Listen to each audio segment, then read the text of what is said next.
The site of the former Brayton Point coal power plant will soon be home to an offshore wind manufacturing facility. Some say it's a win for Somerset, but others are not totally convinced. 12 News reporter Anita Buffoni joins us now live from Somerset with the details. Anita? Well, Mike, state leaders today are applauding this new manufacturing facility, but some locals say a scrap metal business here brings a dark cloud on any new business in this area. From coal-fired power to wind, the site of the former Brayton Point power plant will soon house a facility that manufactures underwater cables to power wind turbines off of Martha's Vineyard.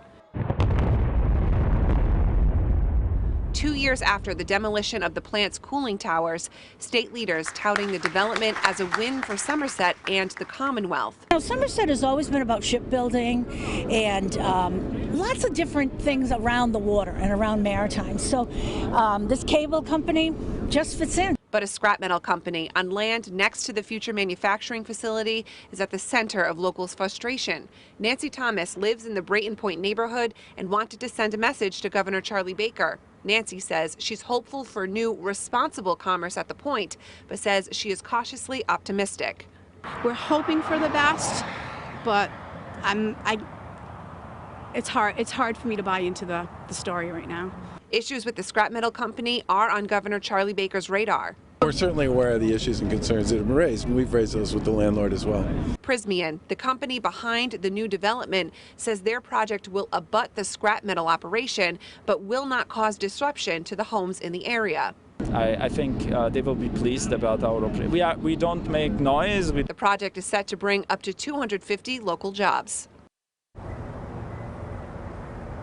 Now, that Italy-based company behind this development says they are investing about $250 million for this project. Now, I reached out to the owners of that scrap metal company for comment, but I did not hear back. Live in Somerset, I'm Anita Buffoni, 12 News. 12 News showing you Brayton Point in Somerset, the site of what was once considered one of Massachusetts' worst polluters, is now slated to be home of an offshore wind manufacturing facility. But 5 years later, the power plant closed, and nearly 3 years since the cooling towers came down, some residents say Brayton Point's future isn't looking entirely green.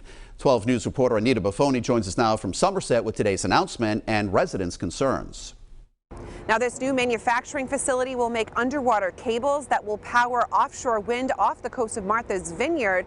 But some locals say that a scrap metal company that operates here overshadows any new development that comes to this area.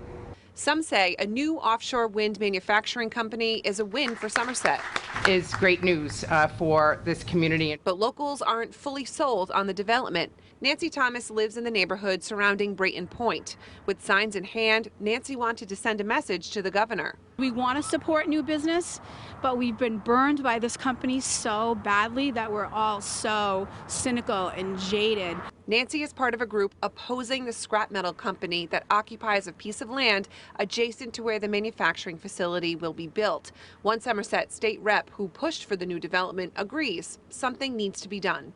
People come in and they look at it and they say, clean energy? There's nothing clean about scrap. This project is going to be the primary occupant of the space, and we'll continue to work with the local folks and with the owner of the property with respect to alternatives with regard to the scrap metal operation. The Italian company behind the manufacturing facility, Prysmian, says this could generate up to 250 jobs and will not have a major impact on local streets. We ship our everything through our vessels, so this is reducing already the logistics truck requirements by half. Now, the company says they are investing about $250 million to this project. I reached out to the scrap metal company for comment, but I did not hear back. In Somerset, I'm Anita Buffoni, 12 News.